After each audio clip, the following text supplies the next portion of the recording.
मैं Poonam Sharma, Sanskrit teacher, mount Litera Zee school Jhansi. बच्चों, आज पाठ 5 पढ़ेंगे। पाठ का नाम है वृक्षः। इस पद्य में कवि ने वृक्षों के महत्व के बारे में बताया गया है कि वृक्ष हमारे जीवन में क्या भूमिका निभाते हैं। सबसे पहले ये श्लोक हैं, इन्हें सस्वर गायन करेंगे। बने बने निवसन्तो वृक्षा, वनं वनं रचयन्ति वृक्षा। बने बने निवसन्तो वृक्षा, वनं वनं रचयन्ति वृक्षा। शाखादोलासीना विहगा, ते किमपि कूजन्ति वृक्षा।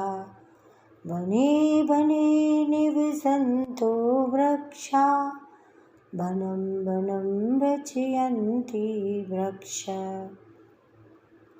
सबसे पहला श्लोक है बने बने। इसका अर्थ है प्रत्येक वन में। निवसन्तो वृक्षा, वृक्ष जो पेड़ हैं वो प्रत्येक वन में निवसन्तो निवास करते हैं, अर्थात वृक्ष पेड़ बने बने प्रत्येक वन में होते हैं। वनम वनम रचयन्ति वृक्षा, और वृक्ष ही हैं जो वनम वनम वनों को रचयन्ति वन की रचना करते हैं। इस प्रकार वृक्ष जो हैं वो कई जंगल बनाते हैं। नेक्स्ट, शाखा दोला सीना विहगा। विहगा का अर्थ है पक्षी। शाखा डालियों पर, दोला झूला, आसीना बैठे हैं। पक्षी शाखा रूपी झूले पर आसीना बैठे हुए हैं। पक्षी शाखा रूपी झूले पर बैठे हुए हैं, पेड़ों की डालियों पर को झूला बनाकर बैठे हुए हैं। ते किमपि कूजन्ति वृक्षा, मानो वृक्ष ते किमपि कूजन्ति उनके माध्यम से ऐसा लग रहा है जैसे कि जो वृक्ष हैं पेड़ हैं वो किमपि कूजन्ति उनके माध्यम से, पक्षियों के माध्यम से कुछ कुछ कूक रहे हों, अर्थात कुछ कह रहे हों। आगे का है पिबन्ति पवनं जलं सन्ततं, साधुजना इव सर्वै वृक्षा। स्पृशान्ते पादै पातालं च, न शिरस्तु वहन्ति वृक्षा। वने वने निवसन्तो वृक्षा, वनं वनं रचयन्ति वृक्षा। तीसरा श्लोक देखेंगे। पिबन्ति पवनं जलं सन्ततं। पिबन्ति वृक्ष हैं जो हमेशा, पवन पवन हवा या वायु, और जलम जल पानी, संततम हमेशा। वृक्ष हमेशा वायु और जल ही पीते हैं। साधु जना इव सर्वै वृक्षा, और सभी वृक्ष सज्जनों की भांति, साधु जना सज्जनों की भांति ही होते हैं, अर्थात वे सज्जनों के समान हमारे ऊपर उपकार करते हैं।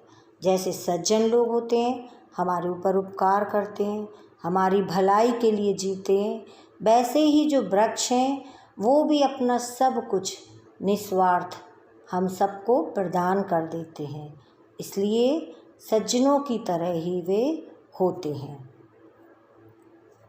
स्पृहा शान्तै पादै पातालं च। स्पृहा शांति, स्पृहा शांति इसका अर्थ है छूते हैं, पादै पैरों से, वे पातालम च, वृक्ष अपने पैरों से, पादई पैरों से अर्थात जड़ों से, वृक्ष अपने पादई पैरों से अर्थात अपनी जड़ों से पातालम पाताल को स्पृहा शांति छूते हैं, अर्थात उनकी वृक्षों की जो जड़ें हैं वो पाताल तक होती हैं, बिल्कुल नीचे रहती हैं। तो ऐसा लगता है जैसे कि उनकी जड़ें पाताल को छूती हैं। नभा शिरस्तु बहन्ति वृक्षा, और वृक्ष नभा मने आकाश, शिरस्तु बहन्ति सिरों को, बहन्ति धोते हैं, और सिरों पर आकाश को, नभा आकाश को ढोते हैं, अर्थात वृक्ष इतने ऊंचे होते हैं कि ऐसा लगता है जैसे कि वे अपने सिर से अर्थात अपने सिरों पर वे नभा आकाश को ढोते हैं, ढो रहे हों, ऐसा प्रतीत होता है।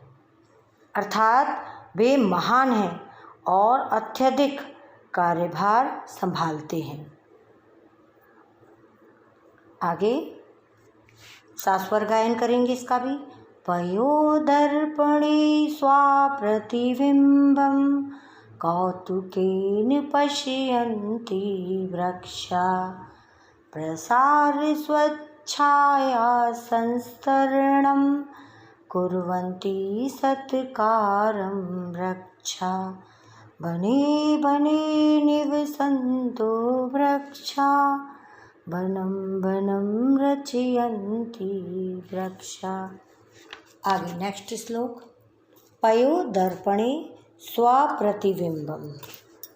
पयो, पयो का अर्थ है जल, दर्पण शीशा, स्वप्रतिबिम्बम अपनी परछाई को, वृक्ष अपनी ही परछाई को, पयो दर्पणे जल रूपी दर्पण में अर्थात आईने में वे अपनी परछाई को देखते हैं।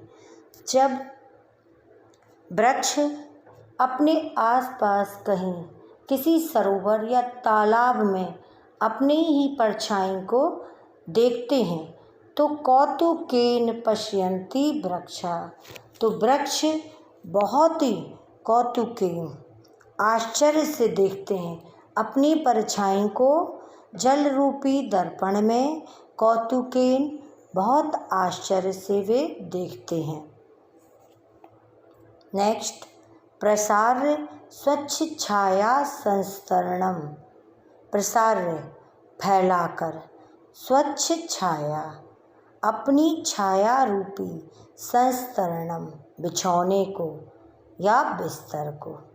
वृक्ष स्वच्छ छाया संस्तरणम छाया रूपी अपने बिछौने को अर्थात अपने बिस्तर को सबके लिए फैला देते हैं।